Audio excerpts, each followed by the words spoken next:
વિદ્યાર્થીની બહેનો નમસ્તે। આજના વિડીયો લેક્ચરમાં આપ સૌનું સ્વાગત છે। હું માધવી પંડ્યા, ડૉક્ટર સુભાષ આર્ય કન્યા વિદ્યાલય જુનાગઢ। તો ધોરણ 12ની અંદર આપણે વિડીયો લેક્ચરના માધ્યમથી મળી રહ્યા છીએ, ત્યારે આપણે આયુર્વેદનો ઇતિહાસ ભાગ 2નો આજે અભ્યાસ કરવાનો છે। તો આપણે આગળના પીરિયડની અંદર આયુર્વેદ સાહિત્યના ઇતિહાસનો ભાગ 1નો અભ્યાસ કર્યો હતો। તેમાં આપણે શું શીખ્યા હતા? તો કે સૌપ્રથમ તો પ્રસ્તાવના અને વ્યાખ્યા જોઈ આયુર્વેદની। ત્યાર પછી આપણે આયુર્વેદનો પરિચય જોયો। એમાં 2 પ્રશ્નો હતા કે આયુર્વેદનો આરંભ એટલે કે ક્યારે થયો, અને આયુર્વેદનો ઉદ્ભવ એટલે કે આરંભ ક્યારે થયો, અને એનો પ્રચાર પ્રસાર કઈ રીતે થયો ભારતની અંદર। એવા 2 પ્રશ્નોને લગતા પરિચયને માહિતી ને ઇતિહાસ આપણે આયુર્વેદનો જાણ્યો। તો ત્યાર પછી આજે આપણે આયુર્વેદના ઇતિહાસ ભાગ 2માં શું ભણવાનું છે? તો કે ભારતીય આયુર્વેદના 8 અંગો, એના વિશે અભ્યાસ કરવાનો છે। નેક્સ્ટ સ્લાઇડ પ્રમાણે ભારતીય આયુર્વેદના 8 અંગો ક્યાં ક્યાં? 8 અંગ છે ભારતીય આયુર્વેદના 8 અંગ છે। તો એ 8 અંગોના નામ આપણે જોઈ લઈએ। તમારે આ પ્રશ્ન જો આઈએમપી જ ગણાય, પૂછાઈ શકે એવો છે 2 ગુણમાં। તો ભારતીય આયુર્વેદના 8 અંગોના નામ તમારે યાદ રાખવાના છે। એ આ જે સ્લાઇડ છે એ પ્રમાણે તમે યાદ રાખી લ્યો, નોંધી લ્યો, તો તમને ચોક્કસ 2 ગુણ પૂરા મળે। જોઈ લઈએ આપણે 8 અંગોના નામ આયુર્વેદના। એમાં પ્રથમ અંગનું નામ છે શલ્યતંત્ર। શલ્યતંત્ર એટલે શું? તો કે કાઉન્સની અંદર આપ્યું જ છે એની સમજૂતી કે આજે જેને સર્જરી તરીકે ઓળખવામાં આવે છે તેને શલ્યતંત્ર કહેવાય। શલ્યતંત્ર એટલે શું? તો કે આજે જેને સર્જરી તરીકે, પ્લાસ્ટિક સર્જરી કે જે કોઈ પણ પ્રકારની ચામડીની અંદર કે શરીરની અંદર સર્જરી કરવામાં આવે તેને શલ્યતંત્ર તરીકે આયુર્વેદમાં ઓળખવામાં આવે છે। ત્યાર પછી આયુર્વેદનું બીજું અંગ કયું છે? તો કે શાલાક્ય ચિકિત્સા। શાલાક્ય ચિકિત્સા, બીજા અંગનું નામ શાલાક્ય ચિકિત્સા છે। શલાકા વડે કરવામાં આવતી ચિકિત્સા એટલે શાલાક્ય ચિકિત્સા। અત્યારે ENTના નામથી પ્રખ્યાત છે। શલાકા વડે કોઈ પણ સળીનો કે એવા પ્રકારના સાધનનો ઉપયોગ કરી અને જે સારવાર કરવામાં આવે છે એને શાલાક્ય ચિકિત્સા કહેવામાં આવે છે। એ આયુર્વેદનું બીજું અંગ છે। ત્યાર પછી આયુર્વેદનું ત્રીજું અંગનું નામ શું છે?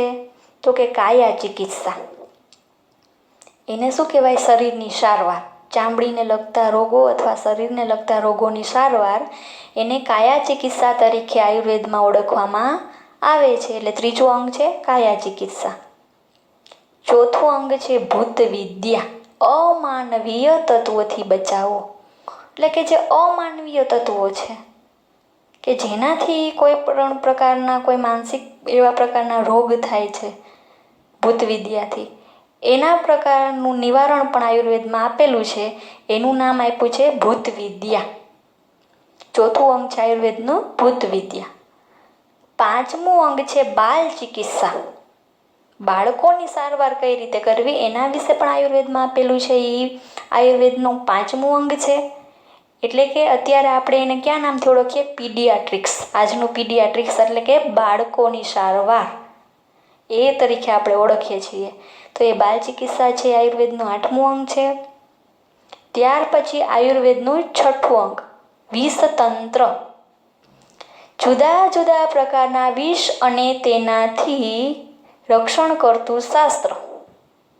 વિષતંત્ર 6થું અંગ છે આયુર્વેદનું। વિષતંત્રનું એ 6થું અંગ છે। એટલે કે કઈ રીતે અત્યારે આપણે એનો કે જુદા જુદા પ્રકારના વિષ, ઝેર, જુદા જુદા પ્રકારના ઝેર, વિષ એ જો મનુષ્યના શરીરમાં પ્રવેશી જાય તો તેનાથી મનુષ્યને કઈ રીતે બચાવવો અને એનું રક્ષણ કરવું એને લગતું જે શાસ્ત્ર છે એ આયુર્વેદનું 6થું અંગ વિષતંત્ર તરીકે ઓળખાય છે। ત્યાર પછી આયુર્વેદનું 7મું અંગ જોઈએ તો એ છે રસાયણ તંત્ર। તો એટલે શું? તો કે રાસાયણિક ઔષધો અને તેના ઉપયોગો। રસાયણ તંત્ર એટલે કે રાસાયણિક જે ઔષધિઓ છે રાસાયણિક ઔષધિઓ છે, જે કેમેસ્ટ્રીને લગતી ઔષધિઓ છે, રાસાયણિક ઔષધિઓ, તેમાંથી કઈ રીતે ઔષધિ બનાવી અને મનુષ્યને કઈ રીતે તે રોગ મટાડવામાં તે ઔષધિઓનો ઉપયોગ કરવો, એ તંત્રનું નામ આયુર્વેદમાં રસાયણ તંત્ર છે અને આયુર્વેદનું એ 7મું અંગ છે. ત્યાર પછી આયુર્વેદનું 8મું અંગ છે વાજીકરણ. વાજીકરણ એટલે શક્તિ પ્રાપ્તિના ઉપાયો. હવે મનુષ્યની અંદર રોગ પ્રતિકારક શક્તિ કઈ રીતે વધે, અથવા તો એનામાં બળ કઈ રીતે આવે, જે કમજોરી છે એનો નાશ થાય અને એનામાં શક્તિ અને બળ કઈ રીતે આવે, એ પ્રાપ્ત કરવા માટેના ઉપાયો પણ આયુર્વેદમાં આપેલા છે. અને એ 8મું અંગ તરીકે વાજીકરણ તરીકે ઓળખાય છે. આયુર્વેદના 8મા અંગ તરીકે વાજીકરણ તરીકે ઓળખાય છે, કે શક્તિ શરીરમાં પ્રાપ્ત કરવા માટેના ઉપાયો. આ રીતે આયુર્વેદના 8 અંગ છે. એના ફરીથી આપણે નામ જોઈ લઈએ 8 અંગોના. તો કે પહેલું કયું નામ છે, તો કે શલ્યતંત્ર, આજે જેને સર્જરી તરીકે ઓળખવામાં આવે છે. બીજું અંગ આયુર્વેદનું તો કે શાલાક્ય ચિકિત્સા, સલાકા વડે કરવામાં આવતી ચિકિત્સા. ત્રીજું અંગ તો કે કાયા ચિકિત્સા, કે શરીરની સારવાર કઈ રીતે કરવી. ચોથું અંગ ભૂત વિદ્યા, અમાનવીય તત્વોથી બચાવો. પાંચમું અંગ બાળ ચિકિત્સા, એટલે કે આજનું પીડિયાટ્રિક્સ, બાળ વિજ્ઞાન. છઠ્ઠું અંગ વિષતંત્ર, એટલે કે જુદા જુદા પ્રકારના વિષ અને તેનાથી રક્ષણ કરતું શાસ્ત્ર, આ છઠ્ઠું અંગ. સાતમું અંગ રસાયણ તંત્ર, રાસાયણિક ઔષધો અને તેના ઉપયોગો.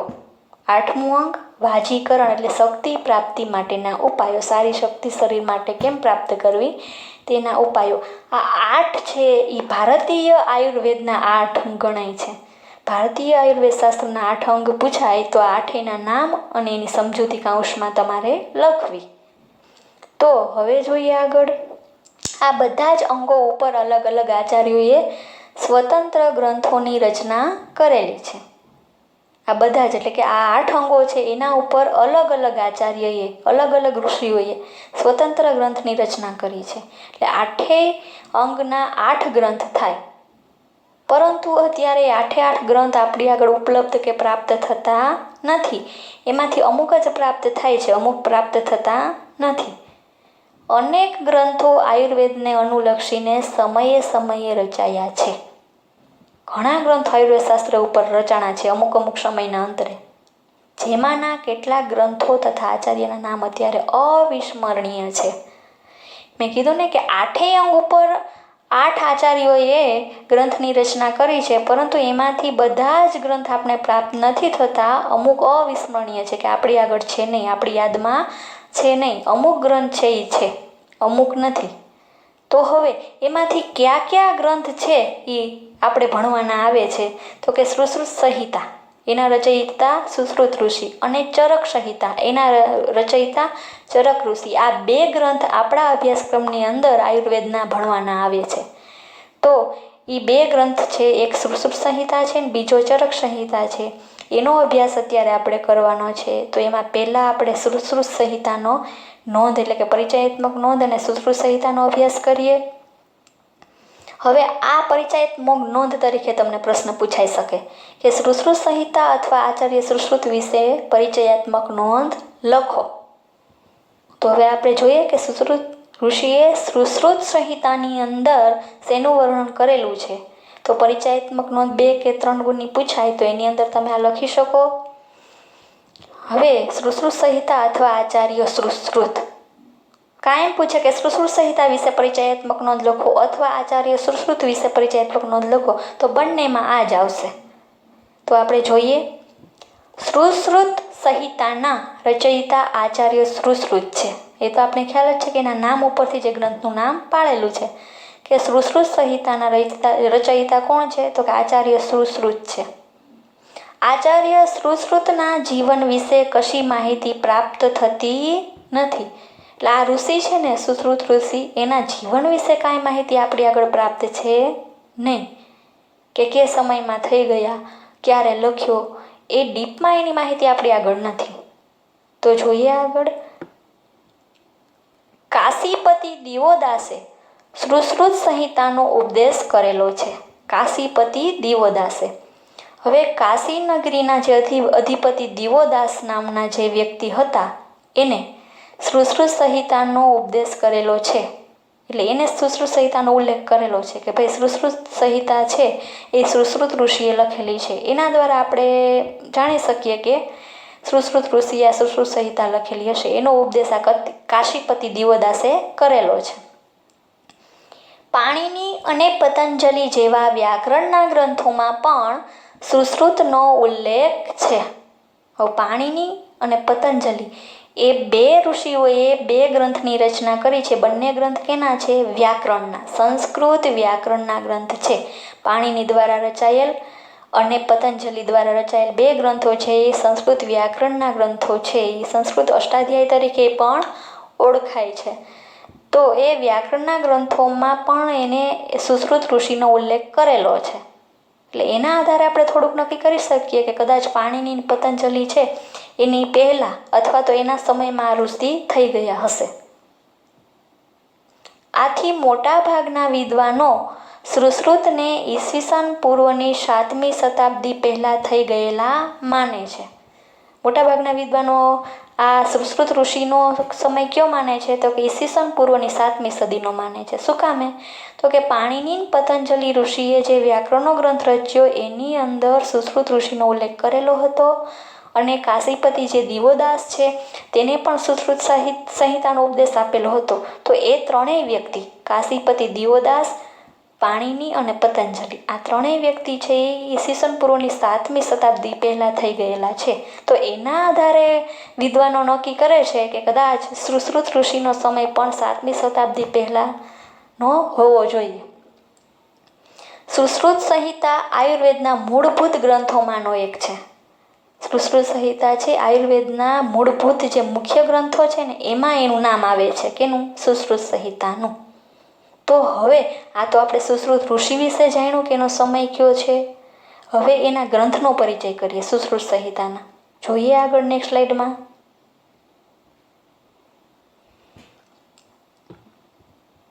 આ ગ્રંથના 5 વિભાગો છે. આ ગ્રંથના કેટલા વિભાગો છે? 5. સુશ્રુત સંહિતા છે એ સુશ્રુત ઋષિએ જ રચી છે. એનો સમય અંદાજે ઈસવીસન પૂર્વ 7મી શતાબ્દી પહેલાંનો માનવામાં આવે છે. એનો ઉપદેશ કોણે કર્યો હતો? તો કે કાશીપતિ દિવોદાસે ઉપદેશ કરેલો હતો. અને વ્યાકરણના જે બે ગ્રંથના રચયિતા છે પાણિની અને પતંજલિ એને પણ પોતાના ગ્રંથમાં એનો ઉલ્લેખ કરેલો છે. હવે આ સુશ્રુત સંહિતા ગ્રંથ છે એ આયુર્વેદના મૂળભૂત ગ્રંથોમાંનો એક છે અને એના પાછા પેટા વિભાગ કેટલા પડે છે? 5. મુખ્ય ગ્રંથ સુશ્રુત સંહિતા એમાં 5 વિભાગ પડે છે. જેમ આપણા પાઠ્યપુસ્તકની અંદર પાઠ, ચેપ્ટર, ગદ્ય, પદ્ય હોય એ રીતે આ ગ્રંથના 5 વિભાગ પડે છે અને પાંચેયના નામ અહીં સંસ્કૃતમાં આપેલા છે. એ યાદ રાખજો. સુશ્રુત સંહિતાનો પ્રથમ વિભાગ છે એનું નામ છે સૂત્ર સ્થાન. સુશ્રુત સંહિતાનો બીજો વિભાગ છે એનું નામ છે નિદાન સ્થાન. ત્રીજા વિભાગનું નામ શારીર સ્થાનમ. ચોથું ચિકિત્સા સ્થાનમ અને પાંચમું છેલ્લો વિભાગ કલ્પ સ્થાનમ. આ પાંચેય વિભાગ પડે છે. પાંચેય વિભાગની અંદર આયુર્વેદની જ માહિતી આપેલી છે. સૂત્ર સ્થાન એટલે કે રોગોના નિવારણ માટેના જે મંત્રો કે સૂત્ર છે એના વિશેની માહિતી છે. એટલે રોગો કઈ રીતે થાય એના માટેના સૂત્રો, એના નિવારણ માટેના સૂત્રો. નિદાન સ્થાન કે જો રોગ પ્રવેશી જ ગયો છે શરીરમાં તો એના નિદાન માટે શું કરવું એના વિશેની માહિતી બીજા સ્થાનમાં આપેલી છે. ત્રીજું શારીર સ્થાન, શરીરની નિરોગીતા અને એના નિવારણ, શરીરમાં પ્રવેશેલા રોગોના નિવારણ, શારીરિક રોગોના એ વિશેની માહિતી ત્રીજા વિભાગ શરીર સ્થાનમાં આપેલી છે. ચોથો વિભાગ છે ચિકિત્સા સ્થાન. ચિકિત્સા એટલે સારવાર કે ભાઈ રોગનું નિદાન થઈ જ ગયું છે કે આ જ રોગ છે તો એની સારવાર કઈ રીતે કરવી એના વિશેનું જ્ઞાન ચોથા વિભાગમાં આપેલું છે. અને છેલ્લું છે કલ્પ સ્થાન એટલે કે માનસિક રોગ, ગાંડપણને લગતા રોગોને લગતું નિવારણ 5મા સ્થાનમાં આપેલું છે. આ રીતે આના 5 વિભાગ પડે છે. હવે 5 મુખ્ય વિભાગ છે ને એમાં પાછા પેટા વિભાગ તરીકે અધ્યાયો આવે છે. મુખ્ય વિભાગ 5 પણ એના પેટા વિભાગ તરીકે અધ્યાયો આવે છે. તો આ 5 વિભાગના મળીને કુલ 120 અધ્યાયો છે. 5 મુખ્ય વિભાગ, એમાં પેટા વિભાગ આવે છે, એને અધ્યાય નામ આપ્યું છે. એ અધ્યાયો 5 વિભાગના મળીને કુલ કેટલા છે? તો કે 120. આ ગ્રંથમાં શસ્ત્રક્રિયાનું વિશેષ વર્ણન કરવામાં આવ્યું છે. સુશ્રુત સંહિતા છે એમાં કેનું વધારે વર્ણન છે? શસ્ત્રક્રિયાનું, ઓપરેશન બાબતનું વધારે વર્ણન છે. શસ્ત્રક્રિયા દ્વારા શરીરની સારવાર. એટલે આમ જોઈએ તો સુશ્રુત સંહિતા છે ને એ શલ્ય ચિકિત્સાનો ગ્રંથ કહેવાય. શલ્ય ચિકિત્સા એટલે શસ્ત્રક્રિયા દ્વારા રોગનું નિવારણ. આ ગ્રંથમાં શસ્ત્રક્રિયાનું વિશેષ વર્ણન કરવામાં આવ્યું છે. ઘાના પ્રકારો, તેમાં સડો ન થઈ જાય તે માટેના ઉપાયો. હવે ઘાના પ્રકાર એટલે કોઈ પણ જગ્યાએ આપણે પડવાથી, એક્સિડન્ટથી કે કોઈ પણ કારણથી આપણા શરીરમાં લાગ્યું હોય અને ત્યાં ઘા પડ્યો હોય, આપણે ઘારું કહીએ ને, ઘા, એ ઘા પડ્યો હોય કે ઘા લાગ્યો હોય કે છોલાઈ ગયા હોય તો એ ઘાની અંદર સડો ન થાય અને તે રૂઝાઈ જાય, તેના માટેના ઉપાયો આપેલા છે. કે ઘા છે જો એમનેમ રહે તો એમાં રસી થાય, સડો પડે તો રોગ આગળ વધે, તો એ ન થાય અને તેને રૂઝાવવા માટેના ઉપાયો આપેલા છે. ઘાને રૂઝવવાના તથા સીવી લેવાના ઉપાયો. એ ઘા છે, મોટું ઘારું પડી ગયું છે તો એને કઈ રીતે, ચામડીની વચ્ચે, બે ચામડીની વચ્ચે ક્રેક કે હાડકાની વચ્ચે ક્રેક થઈ ગઈ છે તો એને જોડી લેવું, સેવી લેવું, એના માટેના ઉપાયો છે એ પણ આમાં સુશ્રુત સંહિતામાં ઋષિએ આપેલા છે. યંત્રો, શસ્ત્રો વગેરેનો ઉલ્લેખ છે. તે સમયમાં કેવા પ્રકારના યંત્ર અને શસ્ત્રનો ઉપયોગ થતો તેનો ઉલ્લેખ પણ કરેલો છે. ત્યાર પછી જોઈએ આગળ તો કે દૂષિત લોહી ચૂસી લેવા, જળો જેવા પ્રાણીઓનો ઉપયોગ વગેરે વિષયોનો આ ગ્રંથમાં સમાવેશ થાય છે. જળો જેવા, જે જળનો કરમ્યો કહેવાય કે જળિયો કહેવાય, એ જળ કે દૂષિત લોહી, કોઈ પણને શરીરમાં કોઈ દૂષિત લોહીનો રોગ પ્રવેશી ગયો હોય અથવા તો મોટા પ્રકારના ગુમડા કે થતા હોય, એમાંથી રસી કે જે દૂષિત લોહી ભેગું ભળી ગયું છે એને ચૂસીને બહાર કાઢવા માટે આ જળચર પ્રાણીઓનો ઉપયોગ કરવામાં આવતો તે સમયમાં. કે એને મૂકવામાં આવે જળનો કીડો તો એ છે દૂષિત લોહી છે, ગુમડામાંથી ચૂસી અને બહાર કાઢી લે. આ નિવારણ માટેનો ઉલ્લેખ પણ સુશ્રુત સંહિતામાં આપેલો છે. સુશ્રુતે શરીરના વિભિન્ન અંગોનું વર્ણન સૂક્ષ્મતાથી કર્યું છે. સુશ્રુત ઋષિએ શરીરના વિભિન્ન એટલે અલગ અલગ અંગોનું વર્ણન સૂક્ષ્મતાથી કરેલું છે. ચરક સંહિતા અને સુશ્રુત સંહિતા બંને એકબીજાના પૂરક ગ્રંથ છે.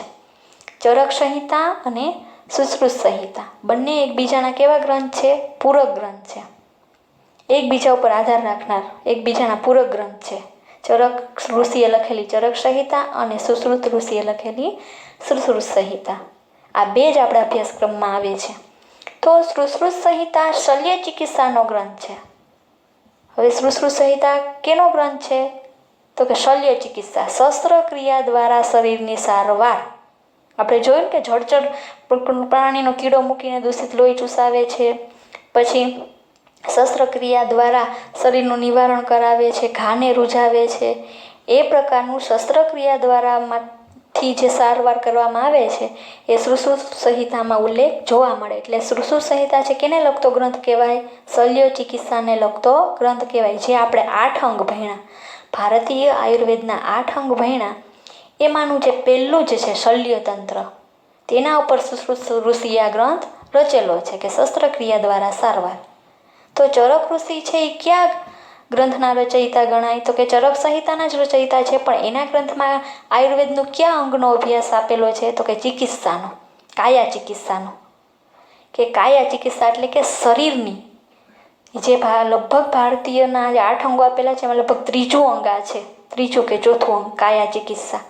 એના ઉપર ચરક ઋષિએ ગ્રંથ રચેલો છે કે કાયા એટલે ચામડી અને શરીરની સારવાર કઈ રીતે કરવી, એના વિશેની માહિતી ચરક ઋષિએ આપેલી છે.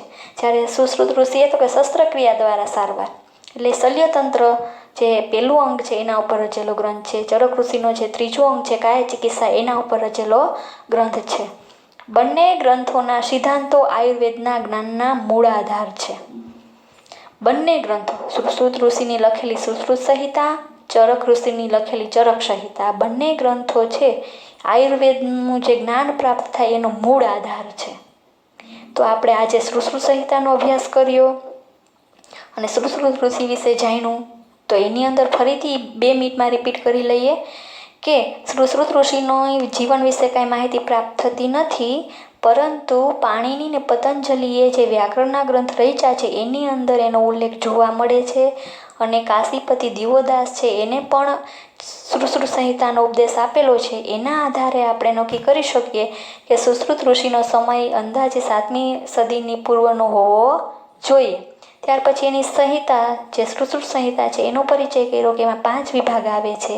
5 વિભાગના નામ જોયા અને 5 વિભાગમાં પેટા વિભાગ તરીકે અધ્યાયો આવે છે. તો અધ્યાયો કુલ કેટલા છે? 120 છે.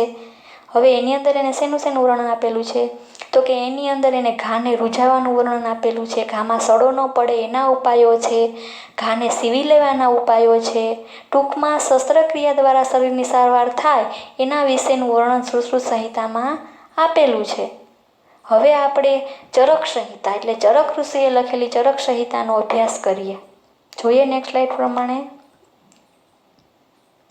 પરિચયાત્મક નોંધ. એમાં આ ઋષિનું પણ પૂછાઈ શકે કે આચાર્ય ચરક વિશે પરિચયાત્મક નોંધ લખો અથવા તો ચરક સંહિતા વિશે પરિચયાત્મક નોંધ લખો. તો આ લખવાનું. આ 2 નોંધ તમારે યાદ રાખવાની છે, સુશ્રુત ઋષિની અને ચરક ઋષિની. તો હવે આપણે ચરક ઋષિનો અભ્યાસક્રમ કરીએ.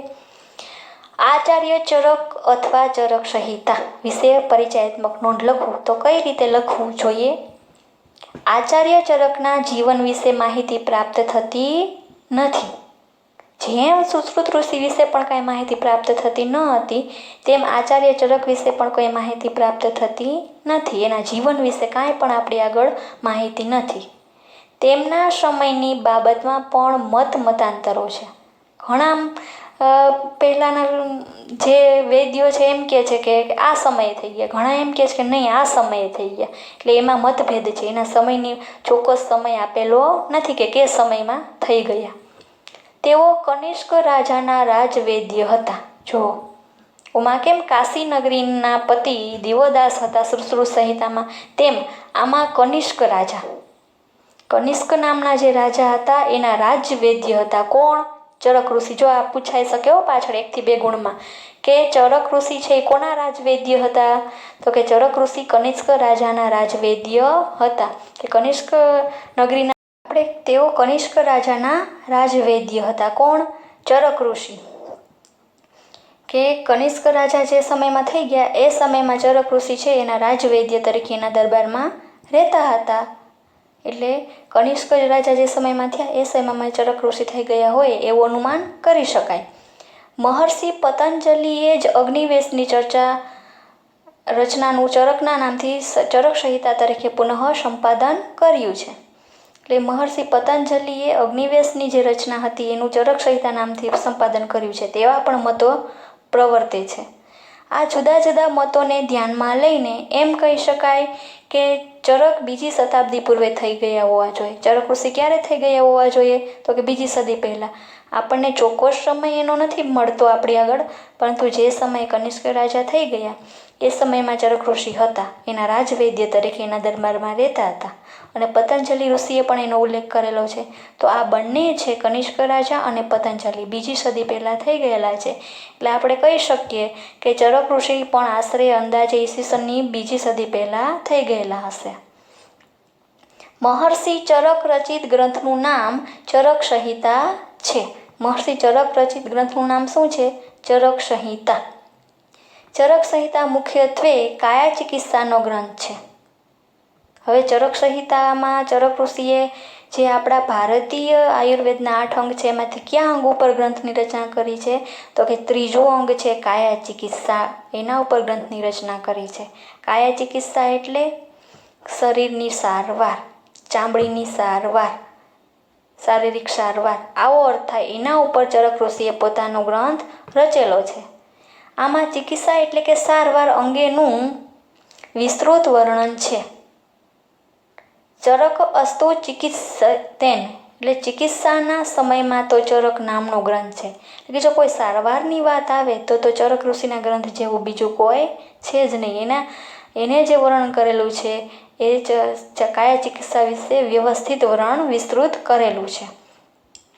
હવે આપણે પહેલાં ચરક ઋષિનો સમય જોયો કે નિશ્ચિત સમય નથી, પરંતુ કનિષ્ક રાજાના રાજવૈદ્ય હતા. જો આ પ્રશ્ન કદાચ પૂછાઈ શકે કે ચરક ઋષિ કયા રાજાના રાજવૈદ્ય હતા, તો કે કનિષ્ક રાજાના રાજવૈદ્ય હતા.